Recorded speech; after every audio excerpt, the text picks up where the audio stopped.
বিশ্বনবী মুহাম্মদুর রাসূলুল্লাহর কাছে সাহাবী আসলো, এসে বললেন, ইয়া রাসূলুল্লাহ, পানির বড় সংকট গো নবীজি, কেমন করে আমরা এতগুলো মানুষ ওযু করব? রাসূলুল্লাহ সাল্লাল্লাহু আলাইহি সাল্লাম বললেন, ও আমার সাহাবীরা, তোমাদের কার কার কাছে কতগুলো পানি আছে সব পানি আমার সামনে নিয়ে আসো। রাসূলুল্লাহ সাল্লাল্লাহু আলাইহি ওয়াসাল্লামের সাহাবীরা যার কাছে যতটুকু পানি আছে সবাই অল্প অল্প করে পানি রাসূলুল্লাহর কাছে একটা ডালায় নিয়ে আসছে। বিশ্বনবী মুহাম্মদুর রাসূলুল্লাহ ওই পানিতে কি জানি পরে ফু দিলেন আর বললেন, এই পানিটা দিয়ে হাজার হাজার মানুষ তোমরা ওযু করে নাও। ওই পানিটা দিয়ে শত শত হাজার হাজার সাহাবী ওযু করার পরে ডালার দিকে তাকিয়ে দেখা গেল ওই ডালার মাঝে আগে যেমন পানি ছিল তেমন পানি বিদ্যমান রয়েছে। এটি হলো বরকত। এটি কি?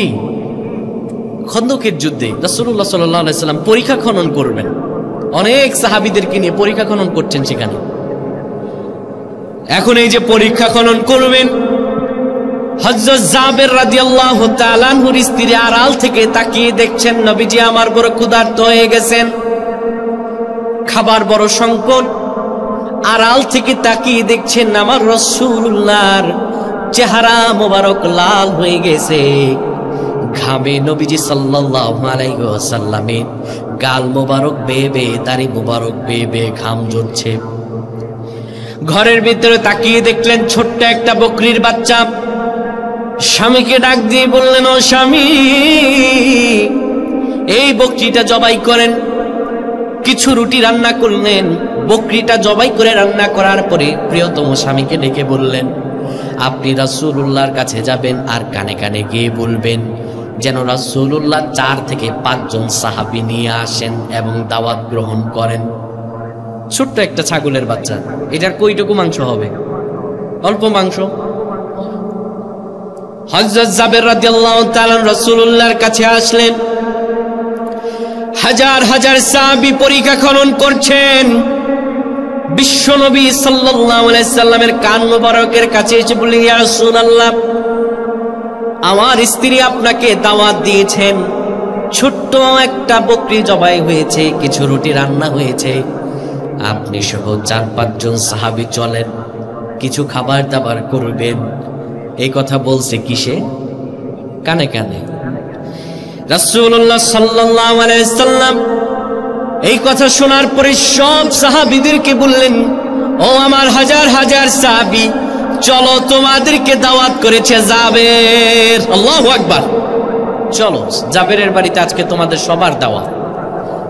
সব হাজার হাজার সাহাবী মিছিলের উপর মিছিল দিয়ে জাবের রাদিয়াল্লাহু তাআলা আনহুর বাড়ির দিকে আসতেছে। জাবের রাদিয়াল্লাহু তাআলা আনহু এবার ঘরে ঢোকার পরে স্ত্রীর ইচ্ছা মতো ঝাড়তেছে। আর করলেনটা কি আপনি? ছোট্ট একটা বকরি, এই 4-5 জন খাওয়া যাবে, আর আপনি হাজার হাজার মানুষ ডেকে আনছেন। জাবের রাদিয়াল্লাহু তাআলা বলছে, আর আমি তো ডাকি নাই, রাসূলুল্লাহ ডেকেছে। বিশ্বনবী সাল্লাল্লাহু আলাইহি সাল্লাম পরিস্থিতি বুঝতে পারলেন। জাবের রাদিয়াল্লাহু তাআলাকে ডেকে বললেন, জাবের, তুমি তোমার ঘরের খাবারগুলো আমার সামনে নিয়ে আসো। একটা পাতিলে করে তিনি মাংস আনলেন আর রুটি আনলেন। বিশ্বনবী মুহাম্মদুর রাসূলুল্লাহ একটা কাপড় দিয়ে ঢেকে দিলেন আর বললেন, ওই মাথা থেকে শুরু করে তুমি সব সাহাবীদেরকে তুমি খাবার দিবা, রুটি দিবা, মাংস দিবা, গোশত দিবা সব সাহাবীদেরকে। হযরতে জাবের রাদিয়াল্লাহু তাআলা আনহু সেই মাথা থেকে দিন হাজার জন সাহাবীকে রুটি আর গোশত দিয়ে খাবার খাইয়ে পাতিলের দিকে নজর করে দেখেন, যেমন গোশত তেমন রুটি আমার আল্লাহর দয়ায় বরকতপূর্ণভাবে সেটাই সমাহিত রয়েছে। এটার নাম বরকত। এটার নাম কি? আরেকটা ঘটনা বলি, লাস্ট ঘটনা, তাহলে বরকতের কনসেপশনটা আরো ক্লিয়ার হয়ে যাবে। আহলুস সুফা অর্থাৎ কিছু কিছু সাহাবী ছিলেন যারা মসজিদে নববীতে বসে বসে বিভিন্ন হাদিস তারা চর্চা করতেন, প্র্যাকটিস করতেন। তো সর্বাধিক প্রেক্ষা সাহাবী, হাদিস বর্ণনাকারী সাহাবী, তার নাম হচ্ছে আবু হুরায়রা রাদিয়াল্লাহু তাআলা আনহু। হযরত আবু হুরায়রা রাদিয়াল্লাহু তাআলা আনহু ওনাদের জন্য যারা আহলে সুফা ছিলেন, মসজিদে নববীতে যারা হাদিস প্র্যাকটিস করতেন, তাদের জন্য মাঝে মাঝে মদিনার অনেক ধনাঢ্য সাহাবীরা গিফট পাঠাতেন, বিভিন্ন খাবার পাঠাতেন, বিভিন্ন সম্পদ, বিভিন্ন বিষয় আদি পাঠাতেন। তো হযরত আবু হুরায়রার জন্য একজন ধনাঢ্য সাহাবী দুধ নিয়ে এসে বলতেছে, আবু হুরায়রা, এটা তোমাকে দিলাম, তুমি খাবা, সারা রাত দিন রাত কষ্ট করো, এখানে তোমরা যারা কয়েকজন আছো তোমরা এটা খাবা। এবার দুধ যখন পাইছে, আবু হুরায়রা ক্ষুধার্ত, দুধ পাওয়ার পরে এই খেতে যাবে মনে পড়ছে রাসূলুল্লাহ সাল্লাল্লাহু আলাইহি সাল্লাম আছে, ওনার অনুমতি ব্যতীত তো খাওয়া যাবে না। বিশ্বনবী সাল্লাল্লাহু আলাইহি সাল্লামের কাছে দুধ নিয়ে গিয়ে বলল, ইয়া রাসূলুল্লাহ, এইটুকু দুধ হাদিয়া এসেছে, আপনি একটু খান, আমি একটু খাই। রাসূলুল্লাহ সাল্লাল্লাহু আলাইহি সাল্লাম উপস্থিত যতজন সাহাবী আছে সব সাহাবীদেরকে বললেন, ও সাহাবীরা, তোমরা সবাই কাতার ধরে বসে যাও, তোমাদের জন্য দুধ হাদিয়া এসেছে। সুবহানাল্লাহ। সব সাহাবীরা বসে গেছে, কোণা থেকে দেয়া শুরু করছে দুধ। আবু হুরায়রা এই দৃশ্য দেখে বলে, আজকে আমার কাম শেষ, এই দুধ আর আমি পাবো? দিছে দুধ 2-3 জনের, ওই দুধ যখন পড়ছে শখানেক মানুষের মাঝে, ওই দুধ পাওয়ার তো আর নিশ্চয়তা নাই। উনি বলছে এই দুধ আর পাবো, আশা ছেড়ে দিছে, হাই হুতাশ করতেছে, এই বুঝি শেষ হয়ে যায়। এক এক করে দুধ দিতে দিতে হযরতে আবু হুরায়রা রাদিয়াল্লাহু তাআলা আনহুকে রাসূলুল্লাহ ডেকে বলেন, আবু হুরায়রা রে, তোমার যে দুধের গ্লাসটা আছে, গ্লাসটা হাত দিয়ে ধরো। হযরতে আবু হুরায়রা রাদিয়াল্লাহু তাআলা আনহু দুধের গ্লাস হাত দিয়ে ধরলেন, বিশ্বনবী দুধ ঢাললেন, বললেন খাও। আবু হুরায়রা খেলেন, আবার বললেন আবার ধরো, আবার ঢাললেন, আবার বললেন খাও, আবার খেলেন, আবার ধরলেন, আবার বললেন খাও, আবার খেলেন। আবু হুরায়রা ডেকে বললেন, ইয়া রাসূলুল্লাহ, ওয়াল্লাযী বিয়াদিহি নাফসিহি, যেই রবের হাতে আমার প্রাণ, আর একটু দুধ যদি আপনি আমার দেন, আমার ভেতরের গুলা বেরিয়ে আসবে। সুবহানাল্লাহ বললেন না? দুধ দিছি এত অল্প জনের, কিন্তু বেশি হয়ে গেছে। এটার নাম হচ্ছে বারাকা। এটার নাম কি? বারাকা।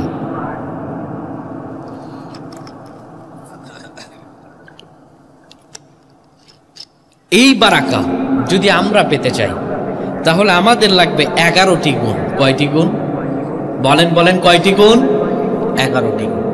11টি জিনিস যদি আপনার থাকে, আল্লাহ আপনার সব কাজে বরকত দিবেন। তাহলে প্রথম আল্লাহ তাআলা বলছেন, যদি কেউ বরকত পেতে চায়, তাহলে তারে ঈমান আনার পরে তাকওয়া ভিত্তিক জীবন যাপন করা লাগবে। কি করা লাগবে? তাকওয়া ভিত্তিক জীবন যাপন করা লাগবে। আসুন আমরা আবার পড়ছি। আল্লাহ রাব্বুল আলামিন বলেন, এমনি এমনি বরকত পাওয়া যাবে না। যদি একান্ত পড়ে যায় বরকত পেতে চাও, তাহলে তোমার ঈমান আনার পরে তাকওয়া অর্জন করা লাগবে।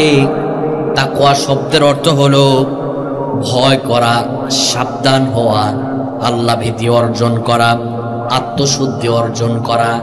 এই তাকওয়া হলো সবচাইতে গুরুত্বপূর্ণ বিষয়। এটা বিশ্বাস করেন? তাকওয়া হচ্ছে সবচেয়ে গুরুত্বপূর্ণ বিষয়। তাকওয়াবিহীন আমল আল্লাহর আরশ আজিম পর্যন্ত পৌঁছায় না। আমার আল্লাহকে জিজ্ঞেস করলাম, মাবুদ, কেন আমাদেরকে বানালেন? আল্লাহ তাআলা সূরাতুল বাকারার 21 নম্বর আয়াতে বলছেন, ইয়া আইয়ুহান নাসু উবুদু রাব্বাকুমুল্লাযী খালাকাকুম ওয়াল্লাযীনা মিন ক্বাবলিকুম লাআল্লাকুম তাত্তাকুন। চিল্লা পড়েন আল্লাহু আকবার। আল্লাহ রাব্বুল আলামিন বলেন, ইয়া আইয়ুহান নাস, ও মানুষেরা, তোমাদেরকে আমি এই জন্য বানালাম, উবুদু রাব্বাকুম, যেন তোমরা তোমার রবের ইবাদত করো, যেমনি করে তোমাদের পূর্ববর্তীরা ইবাদত করেছেন। বললাম আল্লাহ ইবাদত করার মধ্য দিয়ে কি হবে? আমার রব আল্লাহ বলেন, লাআল্লাকুম তাত্তাকুন, যেন তোমরা ইবাদতের মধ্য দিয়ে তাকওয়া অর্জন করতে পারো, যেন তোমরা ইবাদতের মধ্য দিয়ে তাকওয়া অর্জন করতে পারো। এই জন্য তোমাদের জন্য আমি ইবাদতকে দিলাম। সম্মানিত ভাইয়েরা, তাহলে ইবাদতের মধ্য দিয়ে তাকওয়া অর্জন করা যায়। কি অর্জন করা যায়? তাকওয়া অর্জন করা যায়। আল্লাহকে জিজ্ঞেস করলাম, আল্লাহ তাহলে আপনার কাছে প্রিয় কারা? আমার আল্লাহর উত্তর সূরাতুল হুজরাতে আমাদেরকে জানান। রব্বুল আলামিন বলেন, ইয়া আইয়ুহান নাস ইন্না খালাকনাকুম মিন যাকারিন ওয়া উনসা ওয়া জাআলনাকুম শুউবান ওয়া ক্বাবাইলা লিতাআরাফ। ও মানুষেরা, তোমাদেরকে আমি নিশ্চয়ই সৃষ্টি করেছি একজন পুরুষ এবং একজন নারী হতে। ওয়াজআলনাকুম শুউবান ওয়া ক্বাবাইলা লিতাআরাফু, এবং প্রত্যেককে আমি এক বংশে পাঠাই নাই। কাউরে আমি পাঠিয়েছি চৌধুরী বংশে, কাউরে আমি পাঠিয়েছি মিয়া বংশে, কাউরে আমি পাঠিয়েছি নিম্ন আয়ের বংশে, কাউরে পাঠিয়েছি আমি টাকাওয়ালা বংশে, কাউরে আমি পাঠিয়েছি রিকশাওয়ালার ঘরে, আবার কাউরে আমি পাঠিয়েছি বড় লোকের ঘরে। ঠিক না? আল্লাহ কি সবারে এক বংশে পাঠাইছে? আল্লাহ বলেন, ওয়াজআলনাকুম শুউবান ওয়া ক্বাবাইলা লিতাআরাফু, যেন তোমরা তোমাদের নিজেদের সঙ্গে পরিচিত হতে পারো, একজন যেন আরেকজনকে চিনতে পারো। এই পরিচয়ের ধারাকে অব্যাহত রাখার জন্য আমি রব্বুল আলামিন তোমাদের মাঝে শ্রেণী বিন্যাস করলাম, এই বংশদ্বয়ের মাঝে আমি তোমাদেরকে পাঠালাম। কিন্তু বান্দারে জেনে রাখো, আমি রব্বুল আলামিনের কাছে চৌধুরী বংশের লোক প্রিয় না, আমি রব্বুল আলামিনের কাছে টাকাওয়ালা প্রিয় না, আমি আল্লাহর কাছে রিকশাওয়ালা প্রিয় না। শোনো, আমি আল্লাহর কাছে প্রিয় কারা? ইন্না আকরামাকুম ইনদাল্লাহি আতকাকুম। আল্লাহ রব্বুল আলামিন বলেন, আমি রব্বুল আলামিনের কাছে প্রিয় হলো তারা যারা তাকওয়া অর্জন করবে বেশি, আমি রব্বুল আলামিনের কাছে প্রিয় হয়ে যাবে তত বেশি। আল্লাহ বললেন এমনি প্রিয় হওয়া যাবে না, তাকওয়া অর্জন করা লাগবে। এই তাকওয়াটা কি? ইসলামী খলিফার ইতিহাসে যাকে দ্বিতীয় ওমর বলা হয়, ওমর বিন আব্দুল আজিজ রহমাতুল্লাহ আলাইহি, তিনি বলেন তাকওয়া কি? শোনরে মানুষেরা, দিনে রোজা রাখা আর রাত জেগে জেগে সালাত আদায় করা, এই দুইটি আংশিক আমলের নাম তাকওয়া নয়। তাকওয়া হলো তা আল্লাহ রাব্বুল আলামিন যা আদেশ করেছেন তা পালন করা, আর যা নিষেধ করেছেন সবগুলো বর্জন করে দেয়া, এটি হলো তাকওয়া। মাথায় টুপি আছে, গায়ে জুব্বা আছে, দাড়ি আছে, সব আছে, কিন্তু ভিতরে তাকওয়া নাই। আপনি কশিন কালেও আল্লাহর প্রিয় হতে পারেন না। কার কথা? কার কথা? আল্লাহর কথা। আল্লাহ বলেন না, তোমার ভিতরে আমি আল্লাহর ভয় নাই। দাড়ি আছে তোমার, জুব্বা আছে তোমার, মাথায় টুপি আছে, মসজিদে নামাজ পড়ে যাওয়ার পরে বাড়িতে গিয়ে সোদের কাজ করে, এমন লোক নাই? আছে। আপনি আল্লাহর ভয় করলেন কই? আপনি আল্লাহর ভয় করলেন কোথায়? আল্লাহর ভয় যদি আপনার অন্তরে থাকতে আপনি সুদের কাজ করতে পারতেন না, কারণ সুদ হচ্ছে সবচেয়ে বড় ভয়ানক গুনাহ। রাসূলুল্লাহ বলেন, একটা কাজে সুদ খায় মায়ের সঙ্গে কাবা শরীফের মাঝে 70 বার জিনা করে। নাউযুবিল্লাহ। শুধু কি তাই নাকি? সূরাতুল বাকারায় আল্লাহ রাব্বুল আলামিন বলেন, কেউ যদি সুদ খেলো জেনে বুঝে, সে যেন স্বয়ং আল্লাহ আর তার রাসূলের সঙ্গে নির্দ্বিধায় যুদ্ধ ঘোষণা করলো। আল্লাহ তার রাসূলের সঙ্গে যুদ্ধ ঘোষণা করে আমরা পারবো না? এ কোনো ব্যাপার নাকি? আল্লাহ তার রাসূলের সঙ্গে আমরা যুদ্ধ করে পারবো? এত কোনো ব্যাপারই না। যদি এই ভয় থাকতো আল্লাহ, আরে আমরা তো মানুষ, 3 বার পাতলা পায়খানা হলে বিছনা থেকে আর উঠা যায় না, আমরা তো সেই মানুষ। আল্লাহ আমাদেরকে দুর্বল করে বানিয়েছেন। এই দুর্বল মানুষেরা এই শরীর নিয়ে যদি আল্লাহর নফরমানি আপনি এইভাবে করেন, আল্লাহর সামনে আপনি কেমন করে দাঁড়াবেন? তাহলে গায়ে দাড়ি রাখে, মাথায় টুপি পরে, জুব্বা পরলে তাকওয়াবান হওয়া যায়? তাকওয়াবান হতে গেলে আল্লাহর ভয় লাগে। কি লাগে? আল্লাহর ভয় লাগে। তো এই তাকওয়ার বিষয়টা একবার আপনাদেরকে ক্লিয়ার করে দিচ্ছি। সুনানে বাইহাকী শরীফের একটি বর্ণনা, আব্দুল্লাহ ইবনে ওমর রাদিয়াল্লাহু তাআলা আনহু, হযরত ওমর রাদিয়াল্লাহু তাআলা আনহু ছিলেন, একদিন কাফেলা নিয়ে ছুটছেন ইসলামের দাওয়াত দেওয়ার জন্য। সাহাবায়ে কেরামকে নিয়ে ছুটছেন একটা পথের প্রান্ত ধরে, মাঠ পেরিয়ে, ক্ষেত পেরিয়ে আস্তে আস্তে ছুটে চড়ছেন সরু রাস্তা ধরে। হঠাৎ করে তিনি তাকিয়ে দেখলেন একজন রাখাল অনেকগুলো বকরি নিয়ে কোথায় যেন যায়। আব্দুল্লাহ ইবনে ওমর রাদিয়াল্লাহু তাআলা আনহু বললেন, রাখাল কোথায় যাও, দাঁড়াও, আমরা এখন খাবার খাবো। এখানে আমরা সবাই খাবারের আয়োজন করছি, বড় খাবার হবে এখানে, চলে আসো আমাদের সঙ্গে, তুমি খাবার খাও। মুসলমান যারা হয় তারা যদি কোনো খাবার খায়, যারা একনিষ্ঠ মুমিন বান্দা, খাবারগুলো একা খায় না, আশপাশের প্রতিবেশী গরিব মিসকিন নিয়ে খায়, ঠিক কিনা? আগের দিন ছিল একটা ভালো খাবার রান্না করলে পাশের বাড়িতে দিয়ে আসতো, কিন্তু এখন এটা নাই, এখন এটা নাই, মানুষ মানুষকে খাওয়ায় না। অথচ ইসলামের মাঝে সবচাইতে উত্তম বিষয় কি? রাসূলুল্লাহ বলেন, তুতঈমুত তুআম ওয়া তুখরিজুস সালাম। ইসলামের মাঝে সবচাইতে উত্তম বিষয় হলো এক, মানুষকে খাওয়ানো, দুই, চেনা অচেনা পরিচিত অপরিচিত ব্যক্তিদেরকে সালাম দেয়া। এটা হচ্ছে ইসলামের মাঝে সবচেয়ে উত্তম বিষয়। কিন্তু আজকাল এই উত্তম বিষয়কে আমরা করতে চাই না। হযরত আব্দুল্লাহ ইবনে ওমর বললেন, রাখাল বসে যাও, আমাদের সঙ্গে খাবার খাও। রাখাল ডেকে বলল, না না, আমি খেতে পারবো না। ডেকে বললেন, কেন খেতে পারবে না? রাখাল ডেকে বলল, আমি রোজা রেখেছি। রোজা রাখলে কি খাওয়া যায়? বলেন বলেন, রোজা রাখলে খাওয়া যায়? কিন্তু আমাদের বাংলাদেশে তো অনেক মানুষ রোজার মাসে বোরখা লাগায় খাবার খায়। আয়ও বোরখা নিজেরে লাগায় না, দোকানে লাগায়, ঠিক কিনা? দোকানে বোরখা লাগায় খাবার খায়। রোজা রাখলে খাবার খাওয়া যায় না। তিনি বললেন, আমি রোজা রেখেছি, কেমন করে খাবো? আমি খেতে পারবো না। আব্দুল্লাহ ইবনে ওমর রাদিয়াল্লাহু তাআলা বললেন, রাখাল রে, একটু টোপ দিচ্ছেন তাকে, দেখতেছেন তার ঈমানটা কেমন। তারে বলতেছেন, তুমি চিন্তা করো কেন, আমাদের সঙ্গে খাবার খেলে তোমার রোজা যে ভেঙেছে কেউ তো জানবে না। রাখাল ডেকে বলল, পথিক, আমি তো তোমারে চিনি না, তুমি যে বললা কেউ জানবে না, আমি যদি রোজা ভেঙে ফেলি, পৃথিবীর কেউ না জানুক, আমার আল্লাহ কি আমার এই খবর জানবে না? রাখালে কোনোভাবে খাবার খাওয়াতে বসাতে পারলেন না। এবার ভাবলেন, তারে 2 নাম্বার পরীক্ষাটা করি, অনেকগুলো বক্তৃতার সঙ্গে।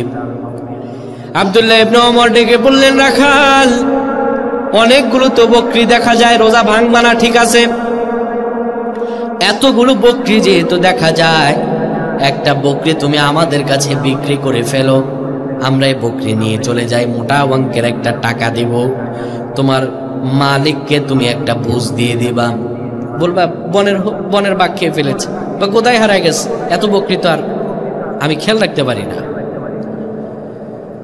রাখাল ডেকে বলল, বলছি বকরির মালিক আমি না, সুতরাং আমিও বিক্রি করতে পারবো না।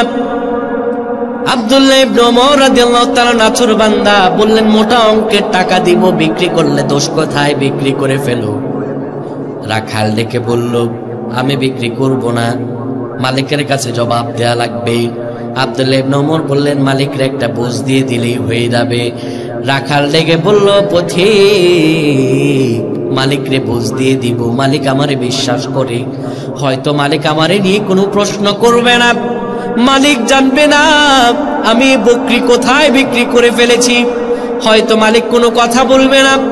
কিন্তু পথিক, তুমি কি জানো নাকি, আমার রব আল্লাহ আমার তো এই কাণ্ড দেখছেন, কিয়ামতের কঠিন ময়দানে আমি আল্লাহর সামনে দাঁড়াতে হবে, আমি রবের সামনে দাঁড়িয়ে কি জবাব দিব? সুতরাং পৃথিবীর কেউ না দেখুক, আমার আল্লাহ তো দেখে। সুবহানাল্লাহ। এটার নাম তাকওয়া। এটার নাম কি? তাকওয়া। এই যে সে দুনিয়ার কাউরে ভয় করলো না, ভয় করলো কারে? আপনি আমি ঘরের ভিতরে পাপ করছি, কম্বলের নিচে পাপ করছি, মানুষের লোকচক্ষুর আড়ালে পাপ করছি, পৃথিবীর সকল মানুষ এই খবর না জানতে পারে, আমার আল্লাহ জানতে পারে না। আরেকটি ঘটনা বলছি তাকওয়ার বিষয়টা আরো ক্লিয়ার হওয়ার জন্য। খলিফাতুল মুসলিমিন হযরত ওমর রাদিয়াল্লাহু তাআলা আনহুর শাসনামল তখন, তিনি চলে গেলেন রাতের আধারে। হযরত ওমর রাতগুলো কাটাতেন না ঘুমিয়ে ঘুমিয়ে, অধিকাংশ রাত কাটাতেন তার যে সাম্রাজ্য ছিল সেই সাম্রাজ্যের এরিয়াগুলোতে হেঁটে হেঁটে কাটাতেন। তিনি দেখতেন রাতের বেলা কি অবস্থা হয়, কোথায় কি হয়। একদিন এক ঘরের পাশ দিয়ে যাচ্ছেন, কিন্তু ঘরের ভিতরে আওয়াজ শোনা যায়, ছলাৎ ছলাৎ পানির আওয়াজ শোনা যায়। তিনি থমকে দাঁড়ালেন। আবার দুই মহিলার কথোপকথন শোনা যায়। কান পেতে তিনি শুনলেন কি কথা বলে। কান পেতে তিনি শুনছেন মা আর মেয়ের সঙ্গে কথোপকথন চলছে। মা ডেকে বলতেছে, মারে আজকে তো দুধ কম হইছে, ওটের দুধ আজকে বেশি আসে নাই, কালকে বাজারে বিক্রি করা লাগবে, একটু পানি তুমি মিক্স করে নাও, একটু পানি মিক্স করে তারপরে দুধগুলো বিক্রি করো, তাহলে ভালো হয়। মেয়ে ডেকে বলল, মা তুমি কি শোনো নাই?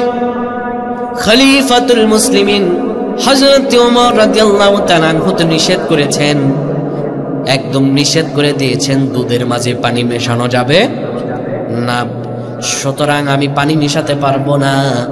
মা মেয়েকে ডেকে বলল, তোর খলিফা কি আমাদের এখানে চোখ মেলে বসে আছে নাকি? তোর খলিফা কি এখানে তাকায় আছে নাকি? পানি মেশালে তোর খলিফা দেখবে নাকি?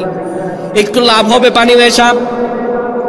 মেয়ে একই উত্তর দিল, মা হয়তোবা হযরত ওমর দেখবেন না, হয়তোবা খলিফা দেখবেন না, কিন্তু তোমার আমার মালিক আসমানের মালিক আল্লাহ আমাদের এই দুধের মাঝে পানি মেশানোকে দেখবে না গো মা। হয়তো খলিফার দরবার থেকে আমরা বেঁচে যাব, কিন্তু আমার মালিক আল্লাহর দরবার তো আমরা ধরা পড়ে যাব। ও মা, কেমন করে পানি মিশাই? এই ঘটনা শোনার পরে হযরত ওমর সকালে লোক পাঠালেন। লোক পাঠিয়ে মেয়ে মাকে ডাকলেন।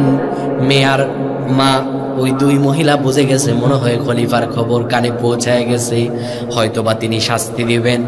তিনি ওই মেয়েকে আর মেয়ের মাকে তার রাজপ্রাসাদে ডেকে মেয়ের সঙ্গে নিজের ছেলের বিয়ে করিয়ে দিয়েছেন। কারণ তাকওয়া, যার ভিতরে বেশি তাকওয়া সে আল্লাহর সবচেয়ে বেশি প্রিয়। তাহলে যদি আমরা আমাদের জীবনে বরকত পেতে চাই, তাহলে এক নম্বরে যেটি করা লাগবে সেটি হচ্ছে তাকওয়া অর্জন করা লাগবে। কি করা লাগবে ভাই? বলেন বলেন, কি করা লাগবে?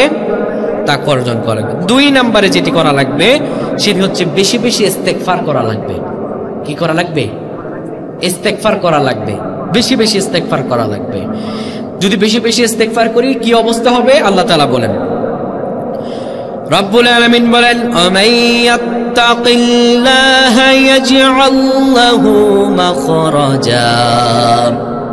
আল্লাহ রাব্বুল আলামিন বলেন, যে বেশি বেশি ইস্তেগফার করে, যে বেশি বেশি আল্লাহকে ভয় করে আমার রব্বুল আলামিন, সে যতই বিপদে পড়ে যাক না কেন, যতই কঠিন অবস্থায় পড়ে যাক না কেন, আমার রব আল্লাহ রব্বুল আলামিন তাকে কঠিনতম পরিস্থিতি থেকে বাঁচানোর মতো রাস্তা করে দেন। সুবহানাল্লাহ। আল্লাহ তাআলা বলেন, যে বেশি বেশি ইস্তেগফার করে তাকে আল্লাহ রাব্বুল আলামিন এমন জায়গা থেকে, বিপদ থেকে এমন ভাবে বাঁচিয়ে দেন সে কল্পনাও করতে পারে না। আর বেশি বেশি ইস্তেগফারের মাধ্যমে রিজিক বৃদ্ধি পায়। কি বৃদ্ধি পায়? রিজিক বৃদ্ধি পায়। আল্লাহ তাআলা বলছেন, রব্বুল আলামিন বলেন,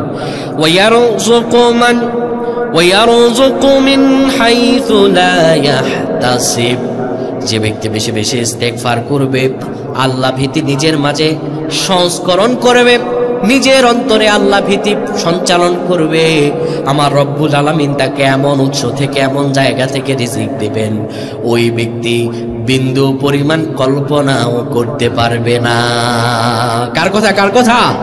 আল্লাহর কথা। আল্লাহ রাব্বুল আলামিন বলেন, যে বেশি বেশি ইস্তেগফার করবে আল্লাহ তাকে এমন জায়গা থেকে রিজিক দিবেন সে কল্পনাও করতে পারবে না। এই ইস্তেগফার বিশ্বনবী মুহাম্মদুর রাসূলুল্লাহ সাল্লাল্লাহু আলাইহি ওয়াসাল্লাম করতেন। নবীজি আমার বলেন, ও আমার উম্মতেরা শোনো, আমি দৈনিক 100 বার ইস্তেগফার করি, তোমরাও ইস্তেগফার করো। আমার নবীজির কি কোনো গুনাহ ছিল? নবীজির কোনো গুনাহ ছিল না। বিন্দু পরিমাণ নবীজিকে পাপ স্পর্শ করতে পারে নাই। ওই নবীজি যদি দৈনিক 100 বার ইস্তেগফার করেন, আপনার আমার কতটুকু করা উচিত? এই ইস্তেগফার করলে আল্লাহ যে দোয়া কবুল করেন, এটার একটা ঘটনা আছে। মাযহাব, প্রসিদ্ধ মাযহাব হচ্ছে 4টা। কয়টা? হানাফি, শাফি, হাম্বলি, মালিকি। ইমাম আহমদ ইবনে হাম্বল, অর্থাৎ হাম্বলি মাযহাবের যে ইমাম, তিনি তদানীন্তনকালে সবচাইতে ফেমাস ব্যক্তি ছিলেন, হাদিস বিশারদগণ ছিলেন। ইমাম আহমদ ইবনে হাম্বল তিনি হাদিস সংগ্রহ করতেন। এই হাদিস সংগ্রহ করতে গিয়ে রাতের আধারে এক শহর থেকে আরেক শহর, এক গ্রাম থেকে আরেক গ্রাম, এক জেলা থেকে আরেক জেলা, এক দেশ থেকে আরেক দেশে তাকে ভ্রমণ করা লাগতো। কিন্তু তখনকার সময়ে তিনি ছিলেন প্রসিদ্ধ এবং অনেক জনপ্রিয়। জনপ্রিয় বলতে কি উদাহরণ আপনাদেরকে বুঝাই। আজকের এই মাহফিলে এনায়েতুল্লাহ আব্বাসী সাহেব আসবেন, তাই না? আসবেন কিনা? ওনার সঙ্গে আপনারা সবাই দেখা করতে চান না? চান না? ওনাকে আপনারা অনেকেই চেনে মোবাইল থেকে। মোবাইল থেকে চেনে না? অনেক সরাসরি অনেকেই দেখে নাই, ঠিক কিনা? মোবাইলের কল্যাণে চেনে। তো উনি যেহেতু আসছেন কিংবা উনি একজন ভালো আলেম, ওনার সঙ্গে দেখা করার প্রত্যেকে একটা ইচ্ছা থাকে, হুজুর থেকে কিছু জানবো, হুজুর থেকে কিছু জিজ্ঞেস করবো, হুজুরের সঙ্গে দেখা করবো। উনি যদি এখানে আসেন, বের হয়ে গেলে একটু মুসাফা করতে চাইবেন না? স্বাভাবিকভাবে আমরা চাইবো, কারণ বিজ্ঞ আলেম। ঠিক একইভাবে উনি তো আলেম বিজ্ঞ, ওনার চাইতে 1000 গুণ বিজ্ঞ আলেম হচ্ছে ইমাম আহমদ ইবনে হাম্বল। আবার তিনি ছিলেন তদানীন্তনকালে জনপ্রিয় এবং পরিচিত মুখ। কিন্তু এখনকার সময় আমরা মোবাইল সার্চ করে যে কাউকে দেখতে পারি, তখনকার সময় এই সুযোগ সুবিধা ছিল না, মোবাইল ছিল না। তো তখন মানুষ দেখবে কি করে? নাম শুনে শুনে মুখস্থ করত যে অমুক ব্যক্তির হাদিস ব্যাখ্যা আমরা মানি। তো ইমাম আহমদ ইবনে হাম্বল হাদিস যেহেতু সংগ্রহ করবেন, একদিন এক শহরে আসছেন নতুন। এই শহরে এসে এশার নামাজ আদায় করছেন। এশার নামাজ আদায় করার পরে মসজিদে অবস্থান করতেছেন। এখন এশার নামাজের পরে মসজিদ খোলা হয় না তালা দেওয়া হয়? তালা দেওয়া হয় না? মসজিদ তালা দেবে, মুয়াজ্জিন আসছে, বলতেছে পথিক কে তুমি? চেনে না ওনাকে, উনিও পরিচয় দিচ্ছেন না, বলতেছে পথিক কে তুমি? বের হও, মসজিদ তালা দেয়া হবে, এখানে আর বসার কোনো সুযোগ নাই। ইমাম আহমদ ইবনে হাম্বল কোনো কথা বললেন না, মসজিদ থেকে বের হয়ে গেলেন। পাশেই একটি বাজারে তিনি চলে গেলেন। দেখলেন কিছু কিছু মানুষ দিনের সুরগণ, এবং দেখতে পেলেন একটা দোকানের মাঝে রুটি ছেঁকা হচ্ছে। তিনি ক্ষুধার্ত ছিলেন, রুটি ছেঁকা হচ্ছে, সেখানে গিয়ে তিনি বসলেন। বসার পরে তিনি অদ্ভুতভাবে তাকে লক্ষ্য করলেন যে ব্যক্তি দোকানদার রুটি ছেঁকছেন আর মুখে পড়ছেন, রুটি ছেঁকেন আর মুখে মুখে পড়েন আস্তাগফিরুল্লাহ। রুটিটা খোলা থেকে এনে প্লেটে রাখেন, পড়েন আস্তাগফিরুল্লাহ। রুটিটা কাস্টমারকে হ্যান্ড ওভার করেন, আবার পড়েন আস্তাগফিরুল্লাহ।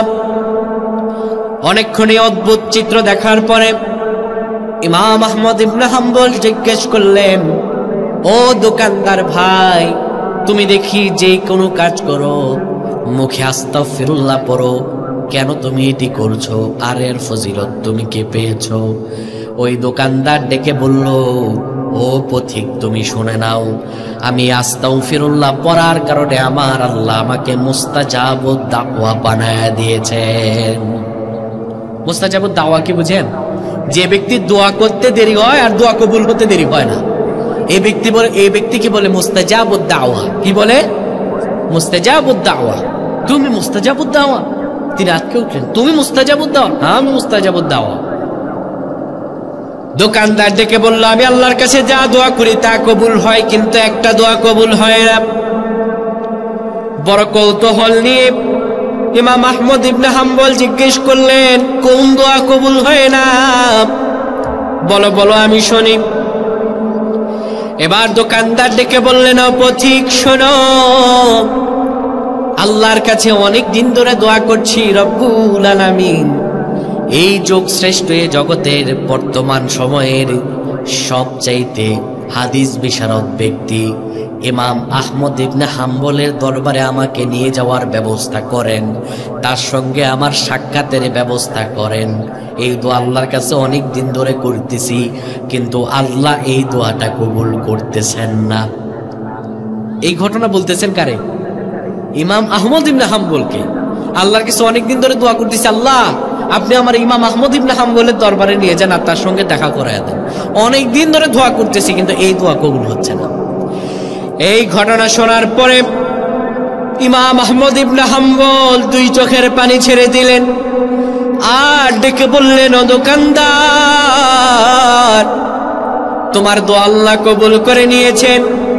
বরঞ্চ তোমাকে আল্লাহ ইমাম আহমদ ইবনে হাম্বলের দরবারে নিয়ে যান নাই, বরঞ্চ ইমাম আহমদ ইবনে হাম্বলকে আল্লাহ তোমার সামনে হাজির করে দিয়েছেন।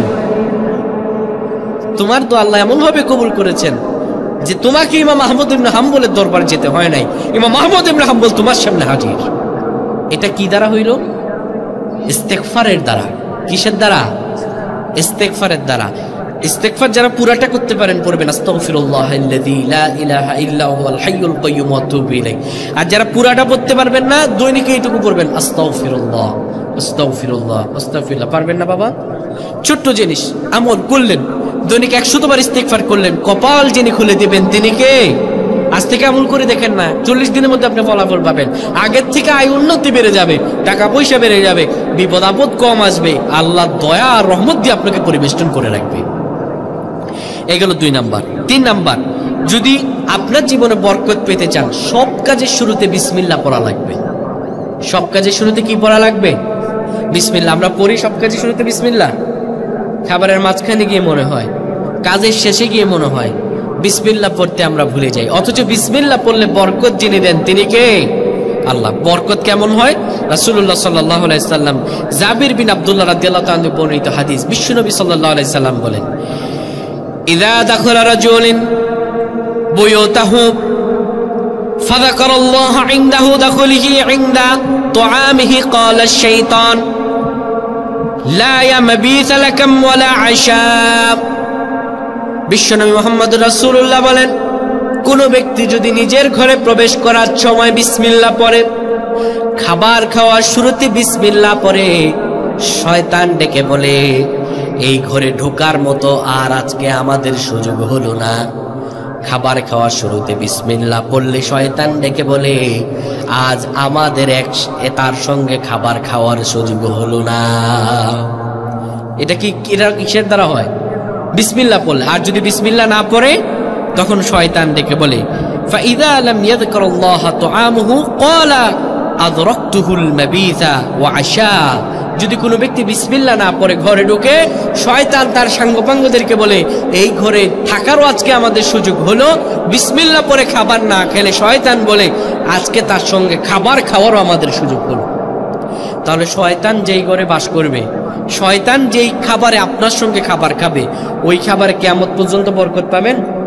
ওই ঘরে কিয়ামত পর্যন্ত বরকত পাওয়া যাবে? কোশ্চেন কালো বরকত পাওয়া যাবে না।